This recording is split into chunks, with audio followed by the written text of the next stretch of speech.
everyone. It's Friday, April 30th, 2021. This is your Commonwealth Club Week in Review. Hear what you missed this week and what we've got lined up for you next week. I'm Mindy from the Club's Event Services Department, and I'll be your host for today's overview. Thanks for joining us. Did you know the Club has its own online bookstore? Supported by Marcus Books, the nation's oldest Black-owned independent bookstore. Visit commonwealthclub.org to purchase books from past and upcoming programs, covering everything from social justice and tech to humor and personal growth. It's been a full week of programs and there's a lot planned for next week, so let's get started. The week started on Monday at noon. President George W. Bush discussed his new book of portraits. Out of many, one, Portraits of America's Immigrants. He shined a spotlight on America's immigrants and their stories to highlight how hard work and determination know no borders. One of the bases of this book, and it may be compassion, conservatism to some, is that we're all God's children and every life is precious. Now, I know that sounds corny to some, but if that's the basis from which to approach an issue, all of a sudden individual stories become a part of a larger whole. On Tuesday at 10 a.m., our Healthy Society series explored our threatened human fertility, causes, consequences, and solutions. Award-winning scientist Dr. Shauna Swan and life coach Adria Breyer discussed steps to address the severe impact of everyday chemicals on our reproductive health and the future of environmental health. Chemicals that have the ability to get into our bodies, interfere with our body's endogenous hormones, and change the way we develop. We're not just exposing ourselves with the harms in our environment, we're exposing our children and our grandchildren, or possibly their children as well. Tuesday, the 31st at 3 p.m., it was an important conversation on affordable housing solutions for California, featuring an expert panel discussing equity, change, and the fight to dramatically shift the landscape on affordable housing and homelessness in the Golden State. This roadmap home is all about the fact that it's not going to take one thing, that it's not going to take one day, that it's not going to take one solution. So that's why you have 50 plus solutions in this document. On Wednesday, the 28th at 3 p.m., Philadelphia District Attorney Larry Krasner asks us to confront the ills of the criminal justice system, rooted in tough-on-crime attitudes of the 80s, and pioneers one of the most important civil rights movements of our time. And for way too long, what has happened is prosecutors have focused almost exclusively on the one they perceived as the victim and on politics and on their self-advancement. There's a much broader view that is necessary here if we're going to get it right. Later, at 3 p.m., entrepreneurs Ellen Bennett and Angela Duckworth joined in forum to teach us the value of the fake it till you make it strategy. Ellen advocates that making your dreams a reality is as simple as just going for it. In Dream First, Details Later.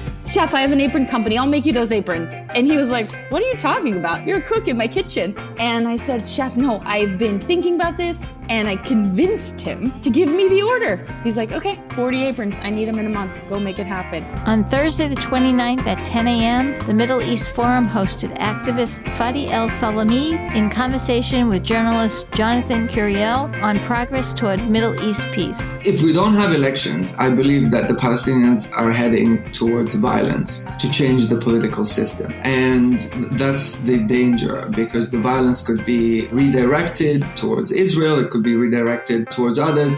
At noon, it was the Michelle Meow Show, featuring Kat Brooks, co-founder of the Anti-Police Terror Project, and James Birch, lawyer and activist in Reimagining Public Safety.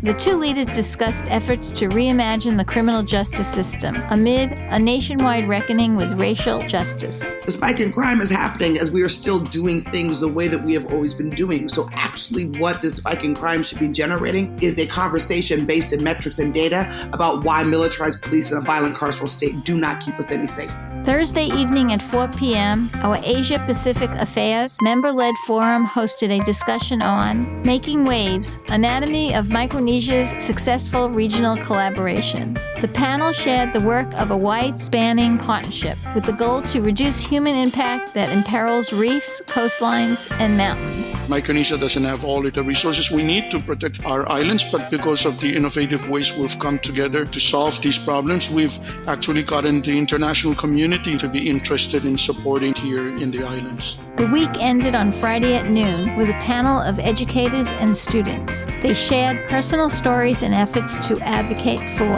the history and relevance of ethnic studies in a diverse America. So in ethnic studies at San Francisco State, we have a clear definition of ethnic studies. Ethnic studies provides safe academic spaces for all to learn the histories, cultures, and intellectual traditions of Native peoples in the first person.